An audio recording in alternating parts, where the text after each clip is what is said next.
మహాశివరాత్రి కథ. శివుడి ఆజ్ఞ లేనిదే చీమైనా కుట్టదు అనే విషయం మనందరికీ తెలిసిందే. ప్రకృతిలో దైవాజ్ఞ లేనిదే ఏమీ జరగదనే విషయం ఈ సామెత ద్వారా మనకు అర్థమవుతుంది. ముఖ్యంగా మహాశివరాత్రి పర్వదినం రోజున ఆ పరమేశ్వరుడి ఆజ్ఞ లేకుండా ఏదీ జరగదు. అందుకే శివరాత్రి రోజు పరమశివుడి అనుగ్రహం కోసం భక్తులు ఉపవాసాలు, జాగరణలు, రుద్రాభిషేకాలు, రుద్రాక్ష మాల ధారణలు, విభూతి ధారణలు చేస్తారు. అయితే ఈ పర్వదినం రోజు ఏదో పూజ చేశామంటే చేశామన్నట్లు కాకుండా కఠినమైన భక్తి శ్రద్ధలతో ఆచరిస్తే ఆ పరమేశ్వరుడి అనుగ్రహం కలుగుతుందని భావిస్తారు. సాక్షాత్తు ఆ పరమేశ్వరుడే మహాశివరాత్రి పూజ, వ్రతం విశిష్టతను ఓ కథ రూపంలో పార్వతీదేవికి చెప్పాడట. ఆ కథ గురించే ఈ వీడియోలో చెప్పబోతున్నాను. పూర్వం ఒక బోయేవాడు ఉండేవాడు. వేట అతని వృత్తి. ప్రతిరోజు ఉదయాన్నే వేటకు వెళ్ళడం, సాయంత్రానికి ఏదో ఒక జంతువుని చంపి తీసుకొచ్చి దాంతో కుటుంబాన్ని పోషించుకోవడం, ఇదే అతని దినచర్య. అయితే ప్రతిరోజులాగే ఒకరోజు ఉదయాన్నే వేటకు వెళ్ళాడు. సాయంత్రం చీకటి పడుతున్నా ఆ రోజు ఒక్క జంతువు కూడా దొరకలేదు. దాంతో ఎంతో నిరాశగా ఇంటి ముఖం పట్టాడు. ఇంటికి వస్తున్న క్రమంలో దారిలో అతనికి ఒక సరస్సు కనిపించింది. వెంటనే అతనికి ఒక ఆలోచన వచ్చింది. రాత్రిపూట కదా, ఏదో ఒక జంతువు సరస్సు దగ్గరికి నీళ్లు తాగడానికి వచ్చి తీరుతుంది, దాన్ని వేటాడొచ్చు అని భావించి ఆ సరస్సు పక్కనే ఉండే ఒక చెట్టెక్కి కూర్చున్నాడు. సరస్సు వైపు గమనించే క్రమంలో తన కంటి చూపుకు అడ్డంగా కొన్ని కొమ్మలు ఉండడంతో ఆ కొమ్మ ఆకులను తుంచి కింద పడేసి ఆ చెట్టుపై కూర్చున్నాడు. ఖాళీగా కూర్చోకుండా నిత్యం ఊతపదంగా శివ శివ అంటూ కాలం గడిపాడు. కానీ ఆ రోజు మహాశివరాత్రి పర్వదినం. ఆ రోజు శివరాత్రి అనే విషయం కూడా అతనికి తెలీదు.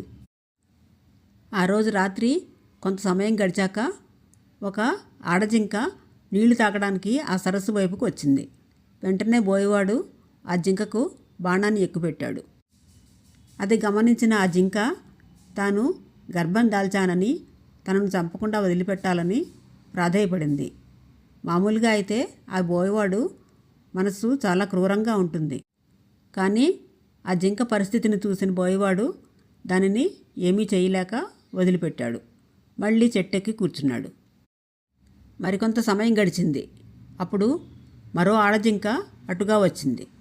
దాన్ని వేటాడదాం అనుకునేలోపు ఆ జింక కూడా మానవ భాషలో నేను నా భర్తను వెతుకుతూ విరహంతో కృశించిపోయి ఉన్నానని, నా బక్కచిక్కిన శరీర మాంసంతో మీ కుటుంబానికి ఆకలి తీరదు, కాబట్టి నన్ను విడిచిపెట్టమని కోరింది. అంతేకాకుండా మరికొంత సమయం వేచి చూడు, ఏ జంతువు రాకపోతే నేనే తిరిగి వస్తాను, అప్పుడు సంహరించు అని వేడుకుంది. అలా ఆ జింకను కూడా విడిచిపెట్టాడు ఈ బోయేవాడు. అలా మరికొంత సమయం గడిచేసరికి ఒక మగజింక అక్కడికి వచ్చింది. ఇదే సరైన సమయం అని భావించి ఆ మగజింకను బాణంతో సంహరించుదాం అనుకునే సమయానికి అది కూడా మాట్లాడుతూ, 2 ఆడజింకలు ఈ వైపుకు వచ్చాయా అని బోయేవాడిని అడిగింది. అప్పుడు బోయేవాడు అవును వచ్చాయి, తనకు ఈరోజు ఏ జంతువు దొరక్కపోతే తామే వస్తామని కూడా చెప్పినట్టు ఆ మగజింకకు చెబుతాడు. అవునా, అయితే ఆ 2 ఆడజింకలను ఒకసారి చూసుకుని వస్తానని, ఆ తర్వాత నన్ను సంహరించమని చెప్పి వెళ్ళిపోయింది. ఇంతలో తెల్లవారుజామున సూర్యోదయం సమయం ఆసన్నమైంది.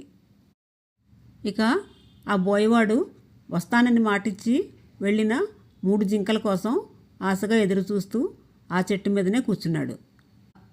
ఇంతలో మరొక జింక దాని పిల్ల రావడం కనిపించింది.